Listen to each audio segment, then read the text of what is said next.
So, listen, I need to tell you about the day everything I thought I knew about humans got flipped upside down and shaken like a cheap protein mix. My name is Thorkval, and I'm a Krellian combat assessor. That means I judge fighters, rank their potential, and basically decide who lives and who becomes space dust when the war calls. I've evaluated over 6,000 species across the spiral arm. I've seen warriors who could punch through starship hulls. I've witnessed beings made of pure energy who could disintegrate matter with a thought. I've catalogued nightmares that would make your exoskeleton molt prematurely. And then, one random Tuesday cycle, I met Mira Flynn. The assessment facility on Station Kappa 9 was packed that morning. 73 cadets from 12 different species, all hoping to prove they belonged in the Galactic Defense Coalition. The stakes? Only the top 30 would get accepted. The rest would go home, or worse, get assigned to sanitation duty on mining colonies. Yeah, I'm talking about cleaning methane toilets for creatures you really don't want to think about. I stood on my observation platform, all four of my eyes scanning the crowd, while my assistant Vorp, a nervous little squeeb with too many tentacles, rattled off the roster. We have 17 Mandorians, Vorp squeaked, his voice doing that annoying thing where it goes up 3 octaves when he's excited. 12 Vraxians, 8 Kelthors, and we have a human. I barely looked up from my data pad. A human? Just one. Yes, Assessor Thorkval. Mira Flynn. Age 22 solar cycles. No prior military experience. No augmentations. No genetic modifications. She's, completely baseline. I felt my mandibles click together in what you might call a sigh. Humans were rare in combat training. Not because they were bad, exactly, but because they were soft. Fragile. They needed specific atmospheric conditions, specific temperatures, specific everything. Their bones broke if you looked at them wrong. Their skin tore like wet paper. They were basically held together by optimism and stubbornness. Put her in Group C, I said, already writing her off. Group C was where we put the washouts, the ones who'd quit by lunch. Let's not waste time. Vorp hesitated. His tentacles did that writhing thing that meant he wanted to say something but was scared I'd yell. Sir. She specifically requested Group A. The advanced combat tier. I actually laughed. It came out as a series of clicks and hisses that made several nearby cadets flinch. She requested what? Does this human understand that Group A includes Bravik the Destroyer? The same Bravik who once ripped a transport shuttle in half with his bare hands. For fun. I informed her, sir. She said, and I quote, "Cool, I like a challenge."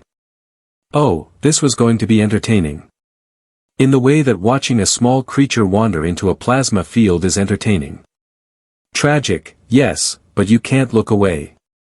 The first trial was simple. Strength assessment. We had a series of weighted bars ranging from 50 kilograms to 5,000. Candidates would lift what they could, and we'd record the data.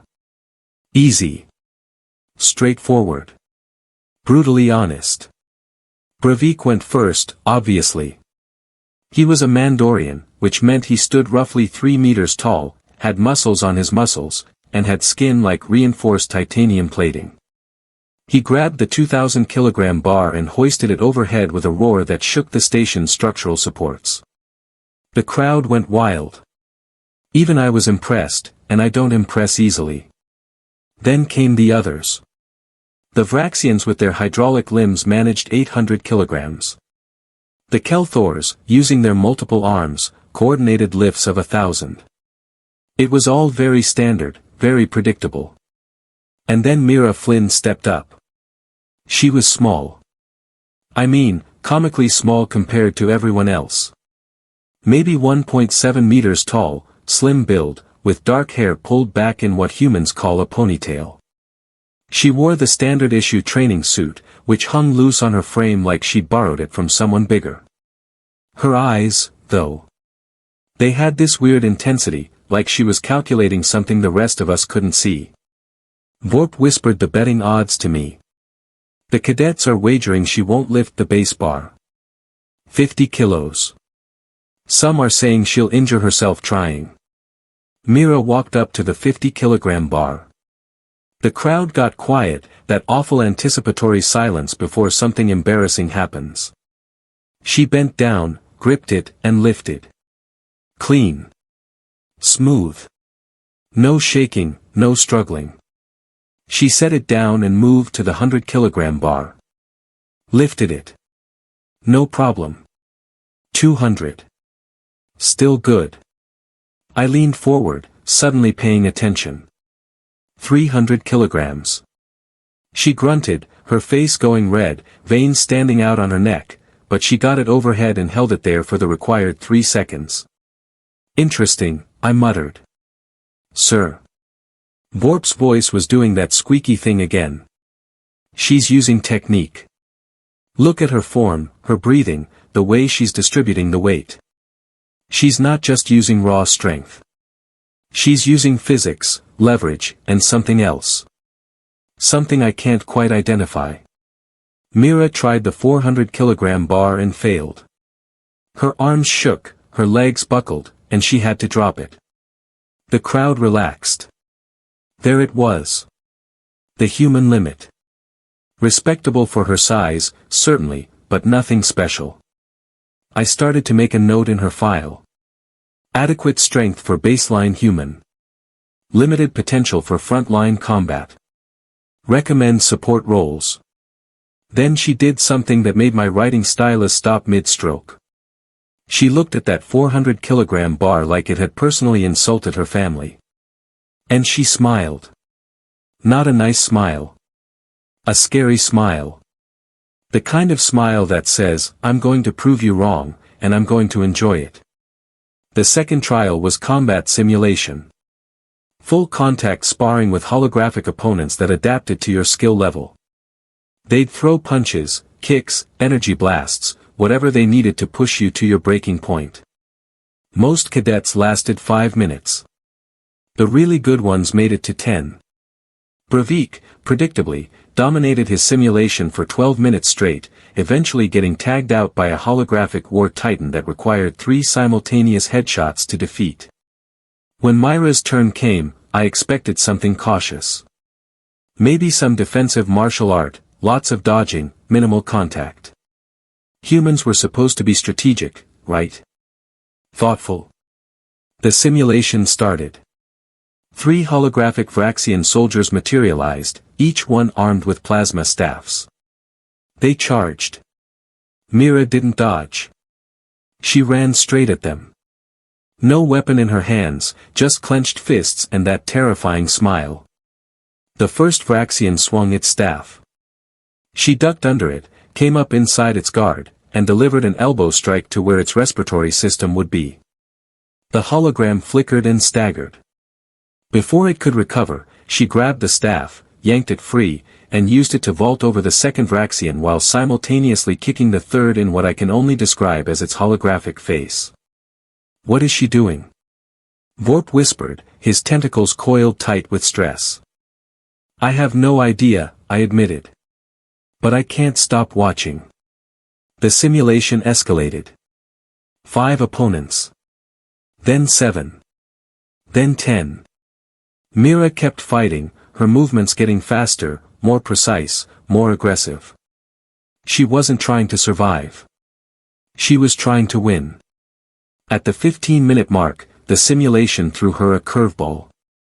A massive armored opponent, easily 4 meters tall, wielding an energy hammer that could level buildings. It was the kind of challenge meant to end the session, to force the cadet to retreat or get eliminated.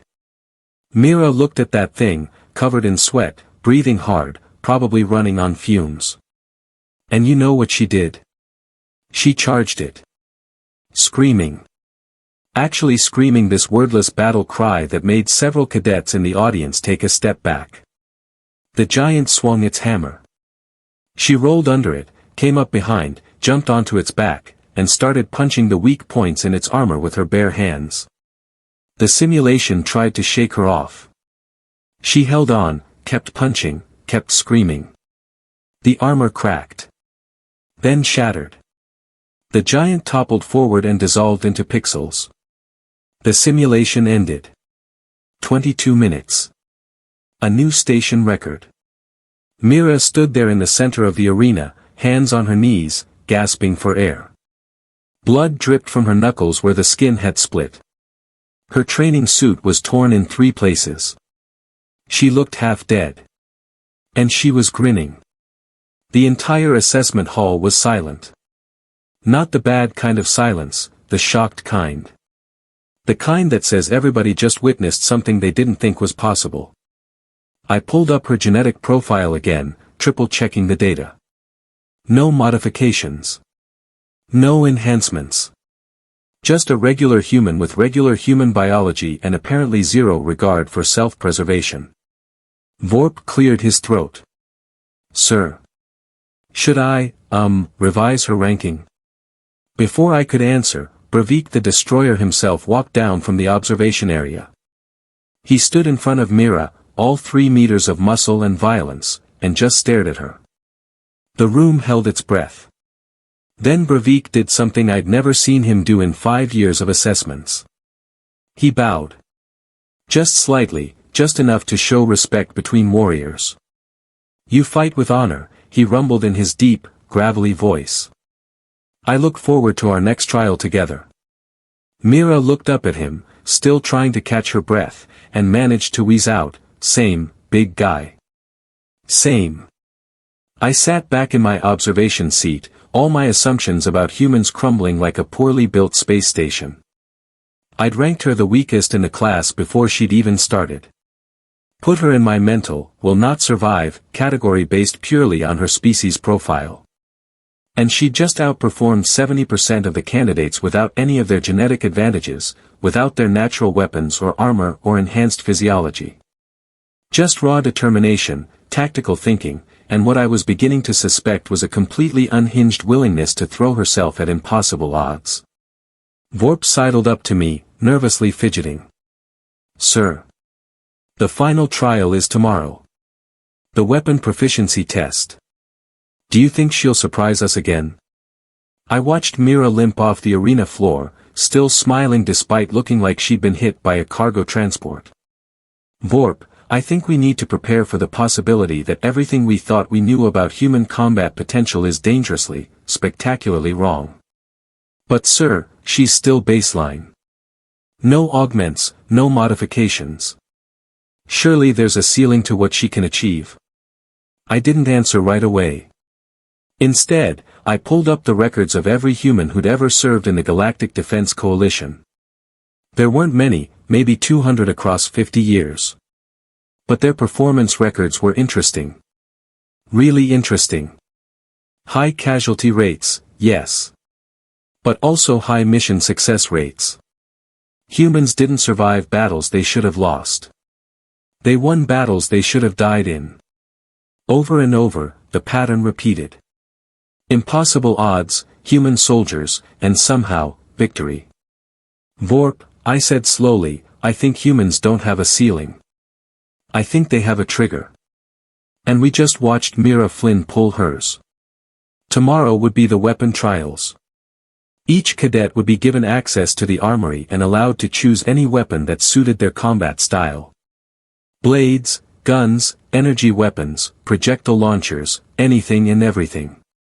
I had a feeling, deep in my assessment-trained mind, that Mira Flynn was going to pick something nobody expected. And I was absolutely right.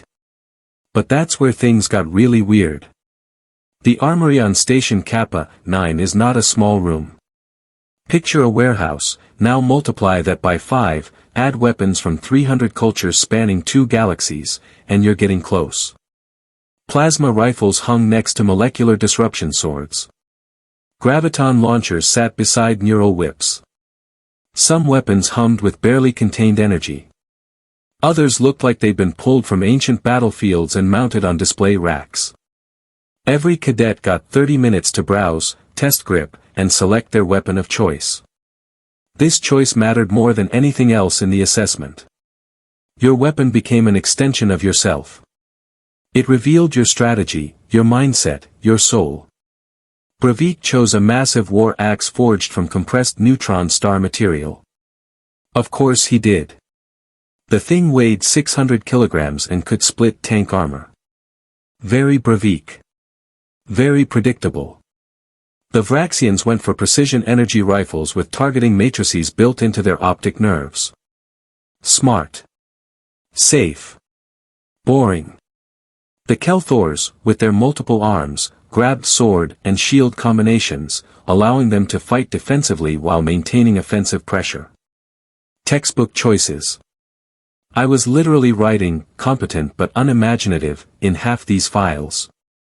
Then Mira Flynn entered the armory, and I swear on my home planet, she looked like a kid in a candy store. Her eyes went wide. She actually bounced on her heels. For someone who'd fought a 22-minute holographic death match yesterday and could barely walk afterward, she had way too much energy. "Vorp," I said, watching through the observation cameras, "what's she doing?" "She appears to be, giggling, sir." Mira moved through the aisles, touching weapons like she was greeting old friends. She picked up a plasma pistol, tested the weight, shook her head. Too light.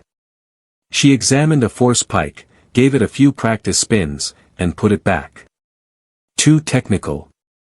She completely ignored the human-designed weapons in the Terran section, which surprised me. Most species gravitated toward familiar technology. Then she reached the historical weapons section. This was where we kept the old stuff, the primitive tech from pre-spaceflight civilizations. Swords, spears, clubs, all that ancient hardware that nobody used anymore because, we had guns that could vaporize mountains. Mira stopped walking. She stared at something on the wall rack. Her whole body went still. "Zoom in on her face," I ordered. Vorp adjusted the camera. Mira's expression had changed completely. The playfulness was gone. Now she looked focused, intense, like she'd found exactly what she'd been searching for her entire life. She reached up and pulled down a war hammer. Not just any war hammer. The hammer. A Gorvathian siege breaker from their medieval period, over 3,000 years old. The head was solid compressed alloy, approximately 40 kilograms of metal shaped into a blunt striking surface on one side and a vicious spike on the other. The handle was 2 meters of reinforced composite wrapped in grip leather that had probably come from some unfortunate Gorvathian beast of burden. The entire weapon weighed 75 kilograms. Even most Gorvathians couldn't wield it effectively, and they were a species literally bred for heavy labor and construction demolition. "She can't be serious," Vorp squeaked. "That weapon requires immense strength just to lift, let alone swing in combat. The kinetic energy required to use it effectively would tear her rotator cuffs apart. Her spine could compress under the repeated impact stress. Sir, she'll hurt herself." Mira lifted the hammer off its rack. She stumbled slightly under the weight, adjusted her grip, found her balance. Then she took a practice swing. The hammer whistled through the air with terrifying momentum. When she stopped the swing, the kinetic energy transfer made her grunt and plant her feet hard. But she held it. She actually held it. "Impossible," I muttered. "The physics don't work. Her muscle mass to weapon weight ratio is completely inadequate. Should I disqualify her weapon choice, sir?" "For safety reasons." I thought about it for exactly 3 seconds. Then I remembered that smile from yesterday. That absolutely unhinged, death-defying, physics-ignoring smile. "No," I said. "Let her try. I want to see what happens." What happened was a masterclass in controlled insanity. The final trial was simple in concept, nightmarish in execution. Each cadet would face 5 combat drones programmed with adaptive AI and progressive difficulty scaling. Beat all 5, you pass. Fail at any stage, you're out. The drones were equipped with stun weapons, so nobody would die, but you'd definitely wish you were dead when they tagged you. Most cadets approached this methodically. Defensive positioning, efficient energy management, tactical retreats when necessary. Smart fighting. Survivable fighting. Mira walked into the combat arena dragging that war hammer behind her because she couldn't carry it and walk at the same time. The crowd, which had doubled in size since word spread about the crazy human, went completely silent. The first drone activated. Standard combat model, armed with shock batons, moderately fast, programmed for basic attack patterns. Mira planted her feet, gripped the hammer with both hands, and waited. The drone rushed her, batons crackling with electricity. At the last possible second, she swung. The hammer connected with the drone's center mass. The sound was incredible, this metallic crunch followed by the shriek of tearing circuits. The drone didn't just shut down. It exploded. Components scattered across the arena floor like technological confetti. The crowd gasped. Several cadets actually applauded. Mira looked at the hammer, then at the destroyed drone, then at the crowd. She shrugged, like this was a completely normal and expected outcome. "Vorp," I said very calmly, "increase drone difficulty by 2 levels. I think we underestimated her damage potential." The second and third drones came simultaneously. Faster models, equipped with energy shields and ranged shock weapons. They circled her, firing stun bolts while maintaining distance. Smart tactics against a melee opponent. Mira didn't chase them. She stood in the center of the arena, hammer ready, watching. Calculating. The drones kept firing, their bolts splashing against the arena's protective barriers when she dodged. Then one got cocky, came in close for a finishing strike. Mira spun. A full 360-degree rotation that turned her entire body into a kinetic weapon. The hammer caught the drone mid-flight and sent it careening into the second drone. Both crashed together in a shower of sparks and broken machinery. "She's using the weapon's momentum to compensate for her strength limitations," I observed, making rapid notes. "She's not fighting the hammer's weight. She's channeling it, letting physics do the work. That's actually brilliant. It's also completely reckless, sir. One miscalculation and she breaks both her arms." "I know. Isn't it fascinating?" Drones 4 and 5 were the real test. Heavy assault models with full combat AI, adaptive learning protocols, and enough firepower to stop a charging Mandorian. They materialized on opposite sides of the arena, immediately coordinating their attack patterns.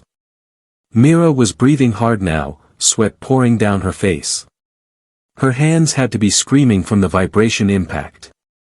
Any sane person would reassess their strategy, maybe try to outmaneuver rather than overpower. But we'd already established Mira Flynn was not operating on sane person logic. She charged the left drone, hammer raised high. The drone calculated her trajectory, predicted her strike zone, and moved to counter. Textbook defensive AI response. Except Mira didn't swing. She planted the hammer's spike into the arena floor and used it as a vault pole, launching herself over the drone completely. While airborne, she twisted, grabbed the hammer mid-flight, and brought it down on the drone's back unit as gravity pulled her down. The impact was devastating. The drone's power core ruptured. Emergency failsafes triggered, shutting it down instantly. But Mira wasn't done. She hit the ground rolling, somehow keeping hold of that ridiculous hammer, came up running toward the fifth drone. This one had learned from watching the others. It fired everything it had, a barrage of stun bolts designed to saturate the target area and make dodging impossible. Mira swung the hammer in a wide arc, using the metal head as a shield. The bolts impacted the hammer instead of her body, dissipating harmlessly. She closed the distance in 4 running steps and delivered an overhead strike that would have made ancient Gorvathian warriors weep with pride. The final drone crumpled like aluminum foil. Mira stood there, chest heaving, hair plastered to her face with sweat, barely able to hold the hammer upright. She'd completed the trial in under 4 minutes. Most cadets took 15. The crowd erupted. Not just polite applause, full-on cheering. Cadets from species that barely understood human facial expressions were making sounds of approval. Even Bravik was nodding slowly, his massive arms crossed in what passed for impressed among Mandorians. I sat back in my observation chair, data pad forgotten in my hands, and just stared. Vorp cleared his throat nervously. Sir. Her final ranking. I pulled up the complete assessment scores. Strength trial, above average despite baseline biology. Combat simulation, exceptional endurance and tactical aggression. Weapon proficiency, off the charts property damage and enemy neutralization. By every objective measure, accounting for species' physical advantages and removing biased assumptions, Mira Flynn ranked 7th overall out of 73 candidates. 7th. A baseline human with no augments, no genetic advantages, no natural weapons or armor. She'd beaten 66 other candidates who had every possible evolutionary advantage. Put her in Group A, I said quietly. Advanced combat track. Frontline clearance. Sir, are you certain? The injury risk for humans in frontline combat is 92% over a standard deployment cycle. Vorp, look at her. Really look. We both watched as Mira finally managed to return the warhammer to its rack, her arms shaking from exhaustion. She could barely stand. She'd pushed her body past every reasonable limit. By all rights, she should be in medical, getting bone density scans and muscle tear assessments. Instead, she walked over to where Bravik stood with several other Group A candidates. She said something that made the giant Mandorian laugh, an actual laugh, something I'd never heard from him in 5 years.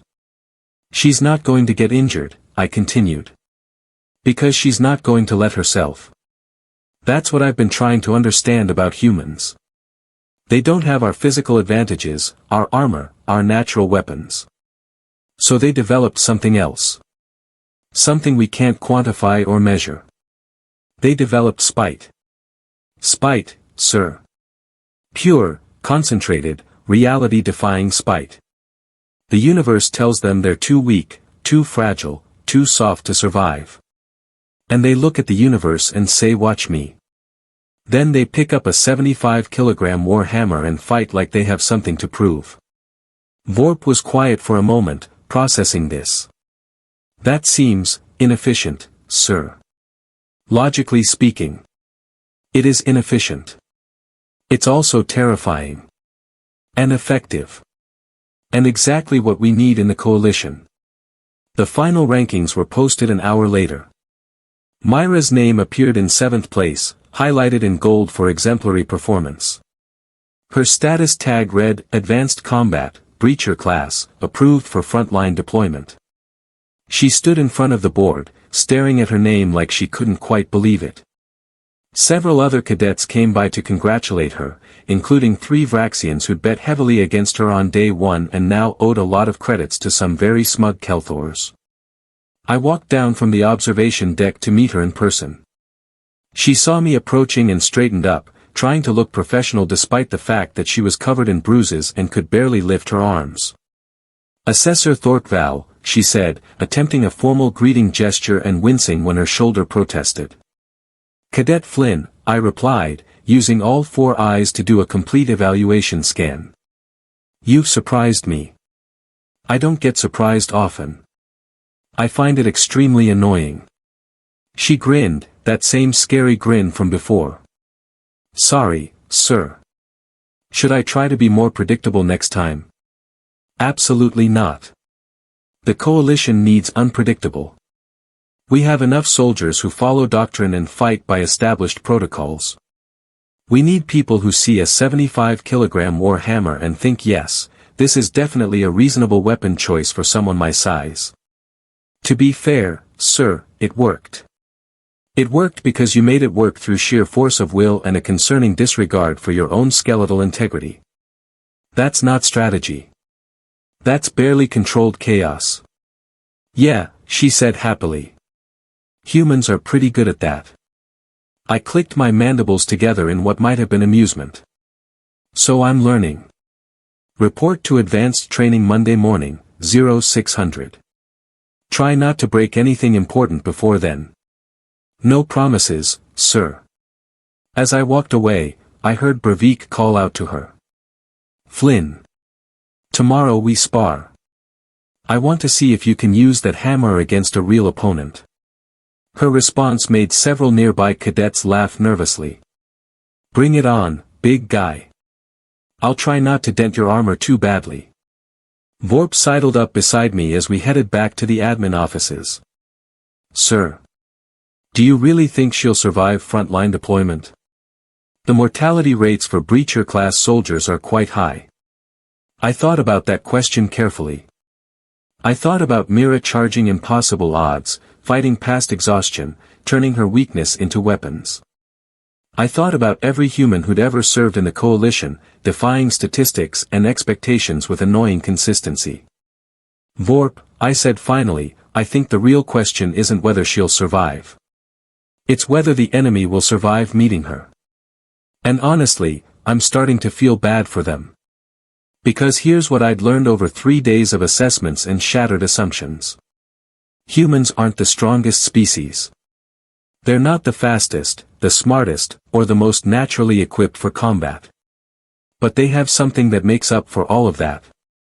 They have spite. They have determination. They have this absolutely unhinged refusal to accept that they can't do something just because the physics say it's impossible. You tell a human they're the weakest in the class, they pick up a war hammer and prove you wrong. You tell them they can't win, they fight for 22 minutes straight and set a station record. You give them impossible odds, they grin like maniacs and charge anyway. That's not a species you want as enemies. That's barely a species you want as allies. That's a species you rank 7th despite every physical disadvantage and then pray they're pointing that controlled chaos in the right direction. I filed my final report that evening. In the comments section, where I usually write brief professional observations, I added one note. Human baseline physiology grossly underestimates combat potential. Recommend immediate review of human recruitment standards. Also recommend warning labels. Possibly hazard pay for anyone who has to train them. They're going to be magnificent and terrifying in equal measure. Mira Flynn graduated top of her training class 6 months later. She's currently deployed with the 47th Breacher Battalion, specializing in fortification assault and heavy combat operations. Her service record is classified, but I've heard rumors. Stories about impossible battles won by a small human with a war hammer and zero sense of self-preservation. Stories that make veteran soldiers nervous and enemy commanders request transfers. And every time I hear another impossible story, I think back to that first assessment. To the moment I ranked her weakest in the class based on nothing but species prejudice and bad assumptions. Best mistake I ever made. Because now the galaxy knows what I learned on Station Kappa 9. Never, ever underestimate a human with something to prove and a really big hammer.